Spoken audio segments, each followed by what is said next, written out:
directed by Professor Sachin Chaturvedi. Then I shall come back and chair this inaugural session.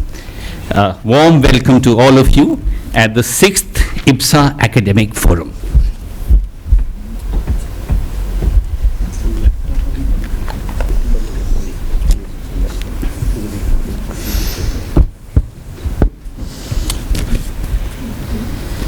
The 6th IPSA Academic Forum is being organized after a hiatus of 7 years.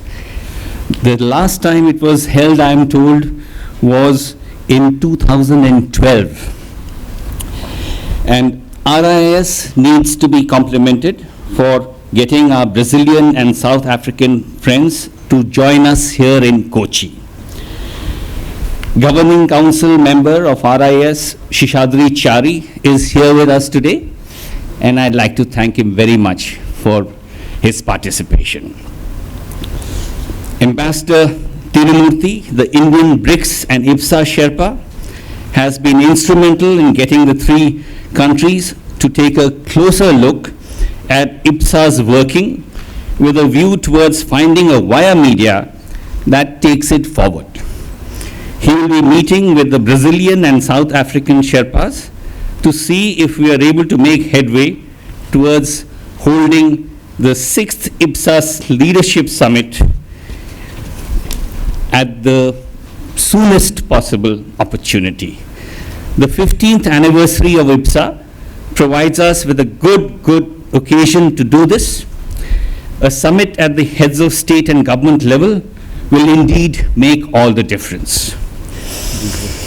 What IPSA stands for and what it does in the context of South-South cooperation is clearly enunciated in the IPSA Declaration of January 2018, so I will not be repetitive and request that the 2-page document be read in this regard.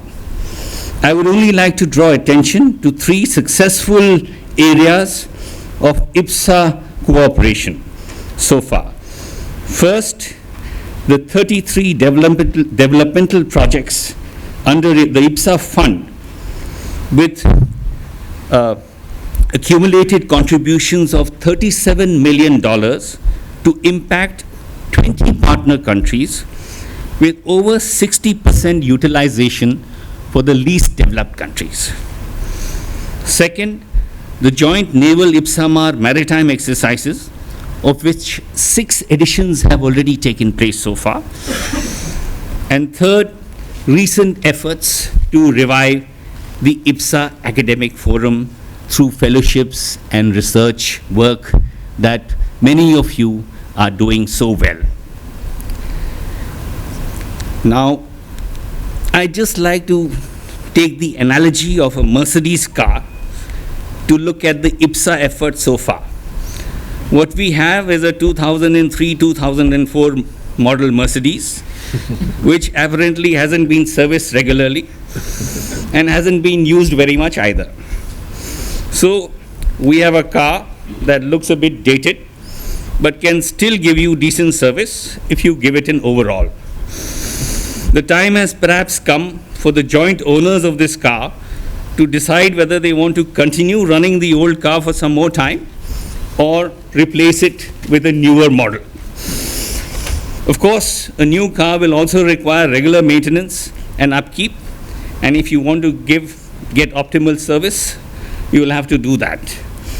The owners may even decide to go for a new car altogether, but that we shall see by and by after we have heard from all the stakeholders. Now, it is my pleasure to invite Professor Sachin Chaturvedi, Director General of RIS, to make his presentation on the context of this crucial enclave. Thank you.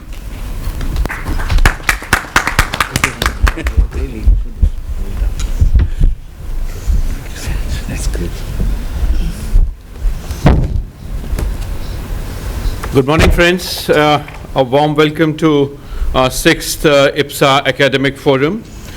Honorable Chair, Ambassador Lal has already set out the broad contours of our discussion for next 2 days. He has also mentioned about some of the key achievements, and I'm glad he alluded to the very idea of IPSA Trust Fund, which is the flagship program of this whole initiative with which he referred to the Mercedes car. So even if it wasn't moving, the trust fund was very much the flagship of the South-South cooperation.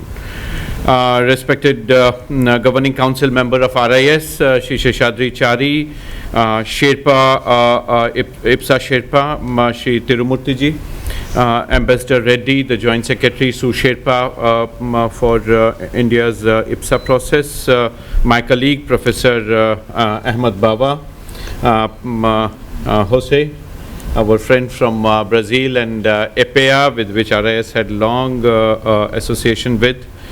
Friends, it's a very important occasion for us. We have been waiting, as a chair very rightly mentioned, since 2012 for this movement. And I must congratulate Ambassador Tirumurti for all his dynamism, commitment, and connect with the idea of IPSA. IPSA is a philosophy, it's a concept, and I think is the way forward if world has to remain inclusive and together in terms of how we look at South-South cooperation. RIS is grateful to the Ministry of External Affairs for continuing to give us the opportunity to host the IPSA Academic Forum. In fact, it's a matter of pride and satisfaction that RIS has been closely associated with the IPSA process since its inception and hosted the 3rd Academic Forum in New Delhi in 2008, and today it is the 6th summit in the series. RIS publications and reports on IPSA have found prominent place in the literature.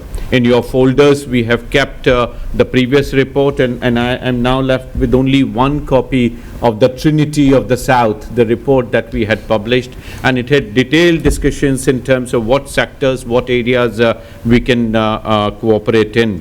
My colleagues, the IPSA fellows, as we mentioned in our letters to you, they are the bright future of IPSA, and they have contributed excellent papers in the first round of fellowship. The publication would be launched by Secretary this evening. We would share that report with you. And I'm also glad that this meeting of Academic Forum is happening at a time when in another room we would have the Sherpas meeting that would have the direct connect in terms of how we are going to translate our recommendations into action. And that's where my request to each of the presenters for next 2 days would be to give us some pointers as to how some of our ideas can be turned into policy relevant recommendations. The IPSA, as you know, was conceptualized as a high impact South-South cooperation platform with 3 emerging economies of the South, working together to explore the potential for cooperation for a fair, equitable, and inclusive global order. History is very much with us, and we need to build future on this. All the 3 members of the IPSA groupings played an important role when they were together on the United Nations Security Council in 2011. My colleague Anuradha Chenoy has written an extensive article in terms of what role IPSA countries played when they were in the Security Council. They traveled to Damascus to promote a dialogue between Syria and the international community to lower rising tensions in West Asia and mainstream the concept of responsibility while protecting. IPSA had natural complementarities and convergences to push for reforms at the global and multilateral institutions. A strong democratic foundation of domestic polity offered IPSA unique strength in terms of leadership in taking up issues of global concern. The IPSA countries are also faced with multiple development and sustainability challenges, exacerbated through barriers that imposed by existing global governance architecture in trade, finance, and climate change, which are extremely important as we are moving forward. As you might have noticed in the design of the program, we have tried to bring in issues which are of immense significance. As we say, IPSA reflects the trends in South-South cooperation.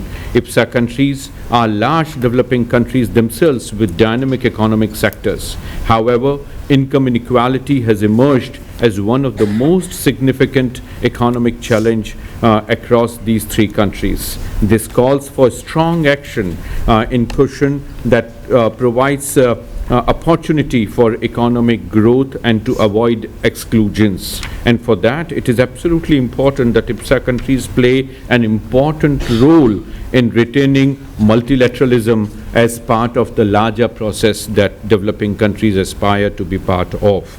It is also important for us to see how distinction between and tensions that are there between BRICS and IPSA is addressed heads-on in the academic discussions that we would have for next 1.5 days.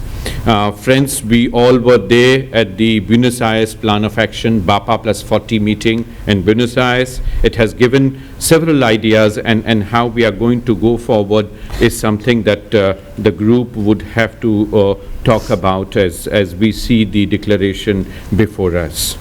Through BRICS, we have also tried to create some of the finest institutions, particularly in the realm of finance and banking. The New Development Bank is testimony to that.